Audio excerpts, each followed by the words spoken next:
Hey guys, are you looking to get faster, more explosive, and improve your speed without a place to actually do it?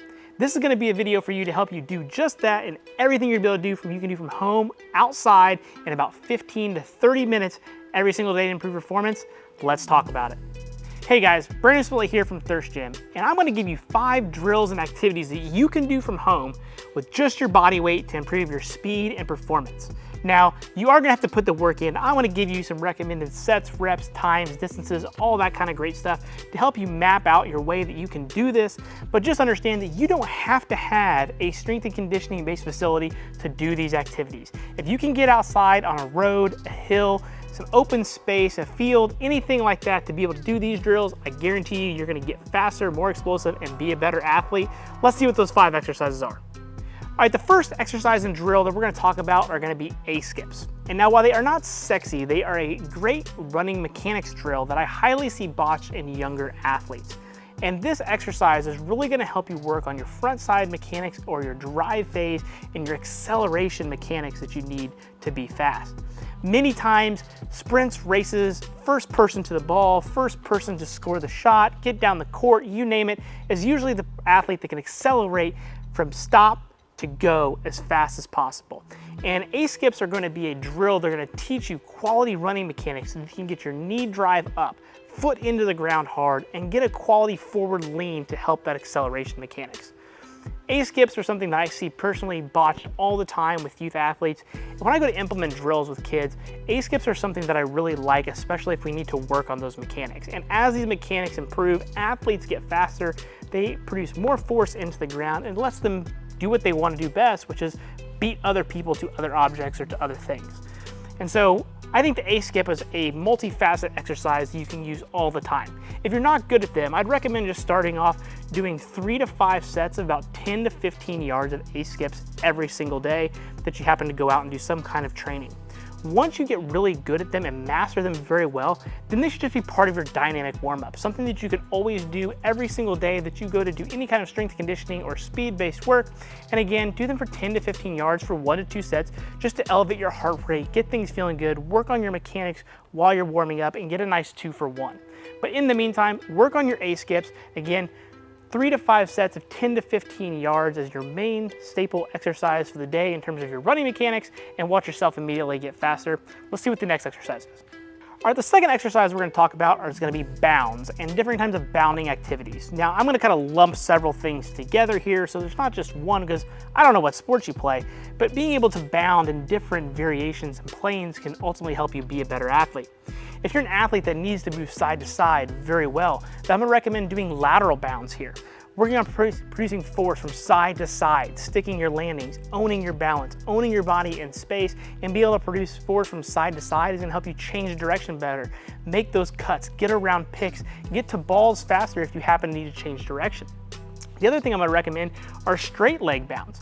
If you happen to need increased hamstring strength or you're trying to work on stride length, straight leg bounding is a great way to do that, but at the same time, work on the backside mechanics of your top end velocities. This is going to work a little bit more of your speed qualities rather than your acceleration. So if you are just a straight line athlete, say a track and field athlete, or you're a basketball athlete, you need to work on just linear speed to help you be a better player, straight leg bounding can be a great way to improve those running mechanics from the backside, but also build up those glute and hamstring strength as well.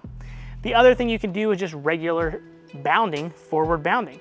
And again, this is going to work on front side mechanics. It's going to work on being explosive. It's going to teach you to be very springy and very plyometric in the way that you jump and how you're going to limit yourself to be on the ground as much as possible, because the more you're on the ground, the slower you are. So the faster that you can be doing regular bounding forward can also teach you to apply that force into the ground and cover more distance with every single step that you take.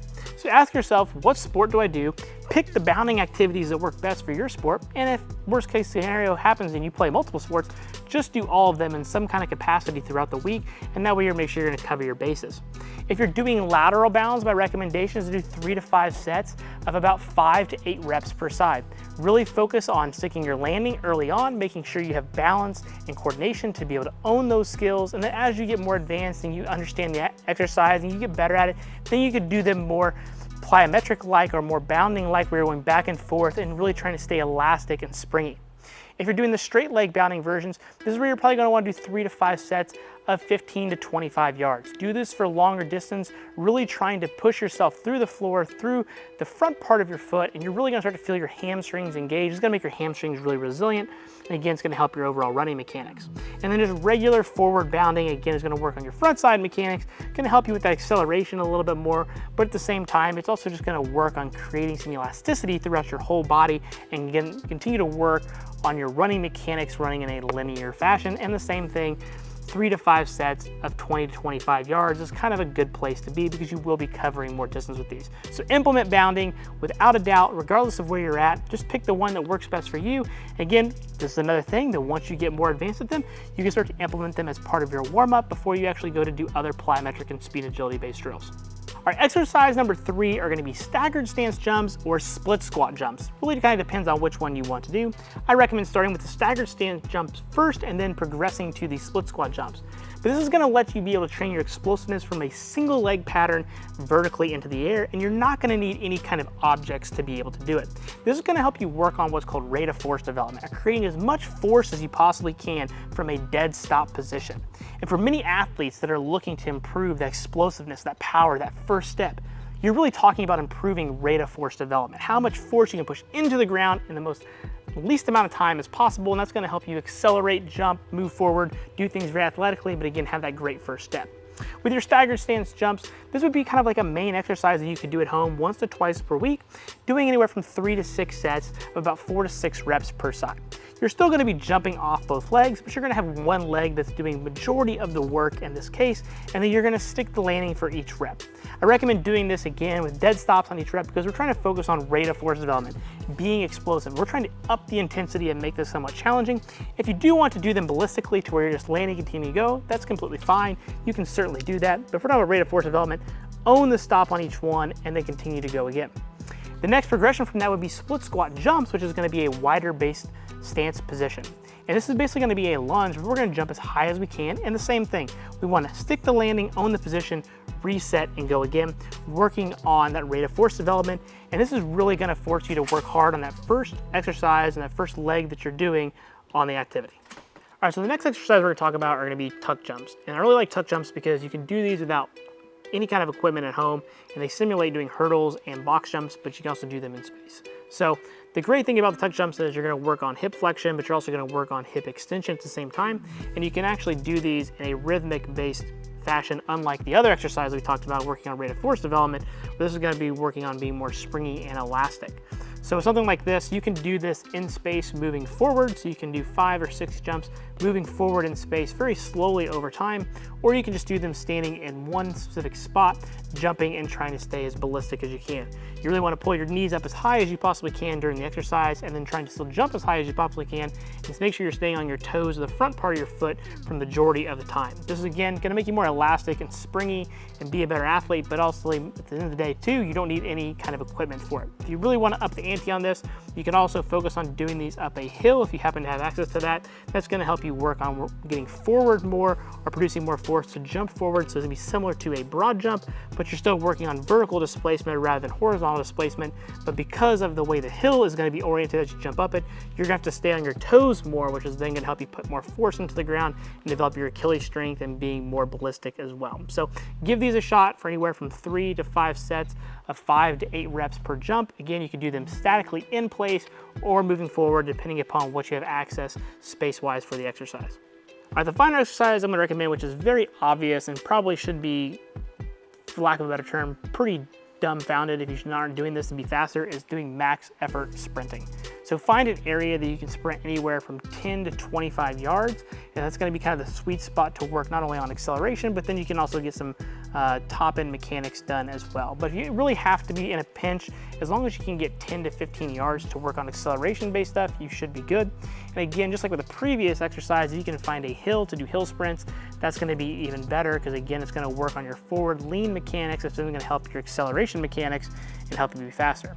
When it comes to being able to do your max effort sprints, you can practice these in your start position based upon your sport. So if you happen to be a track and field athlete, you can pretend and practice like you're coming out of blocks. If you're a wide receiver, you can be in that stance as you go to start in your sprinting. But at the end of the day, as long as you're doing max effort sprinting every single week, that's going to ensure that you get faster. And ideally, if you can do it twice a week, that would be more ideal.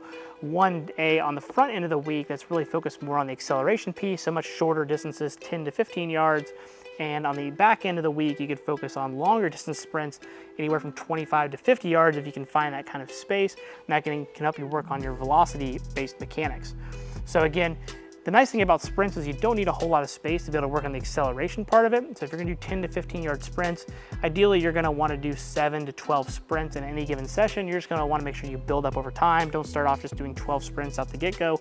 Build yourself up to the volume of sprinting that you're gonna do. And if you're doing long distance space sprints, again, 25, 50, maybe even 100 yards, then you're gonna actually want to start with lower reps there, maybe 4 to 5 sets with one good all-out sprint, really focusing on staying nice and upright and good quality long mechanics there, and still making sure you're giving as much effort as you possibly can.